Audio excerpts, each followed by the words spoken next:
বন্ধুরা, গল্পটা শেষ পর্যন্ত শুনবে মন দিয়ে। একটা ছোট শহরে এক সাধারণ পরিবার থাকত। বাবা নাম হরিলাল, মা মেঘলা, আর তাদের একমাত্র ছেলে রিতম। ছোটবেলায় রিতম ছিল খুব মায়ের আঁচলে বাঁধা। মা ছাড়া কিছু বোঝে না। বাবা ছিলেন রাগী, কিন্তু ভেতরে ভিতরে ভীষণ ভালোবাসতেন সবাইকে। একদিন পরিবারে এক ঝড় নামে। হঠাৎই মা বাড়ি ছেড়ে চলে যান, কারণ পরিবারে একটা ভুল বোঝাবুঝি হয়। রিতম তখন মাত্র 8 বছরের। মা কেন গেলেন কিছুই জানতো না। রিতম বড় হতে থাকে মা ছাড়া।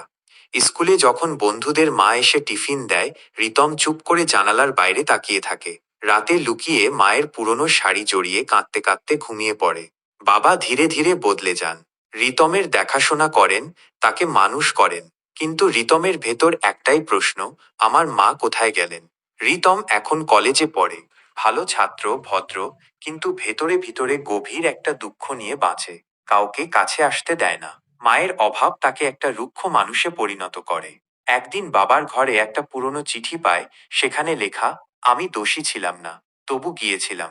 রিতম যদি কখনো জানতে চায়, তাকে বলো, আমি তাকে অসম্ভব ভালোবাসি। তার জন্য আমি প্রতিদিন কাঁদি। রিতম বুঝতে পারি এই চিঠিটা মায়ের হাতের লেখা। রিতম সিদ্ধান্ত নেয় সে মাকে খুঁজে বের করবে।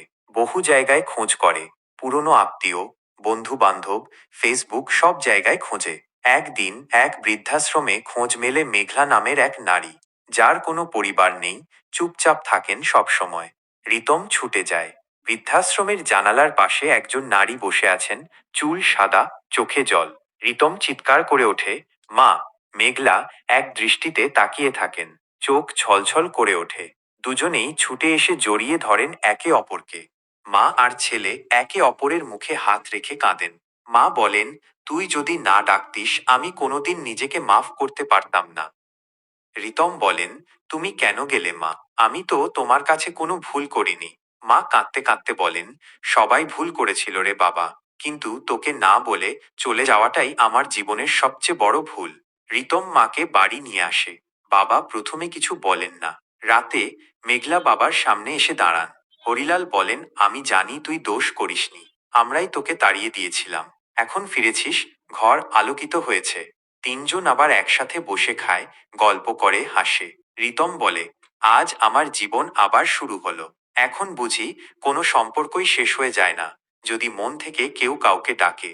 রিতম নিজের সন্তানকে কোলে নিয়ে বলে, তোমার দিদিমা হচ্ছেন পৃথিবীর সবচেয়ে শক্তিশালী মা। আমি তার জন্য অপেক্ষা করেছি 15 বছর, আর তিনি আজও আমার পাশে আছেন। বাড়ির উঠোনে মা ছেলে বাবা একসাথে বসে আছেন। মা কখনো হারিয়ে যান না, শুধু অপেক্ষা করেন তুমি কখন ফিরে ডাকবে। আমি জানি না তোমার বন্ধু হতে পারবো কিনা। যদি নিজের বন্ধু মনে করো, তাহলে একটা লাইক দিয়ে চ্যানেলটা সাবস্ক্রাইব করে আমার এই ছোট্ট চ্যানেলটার পাশে থেকো।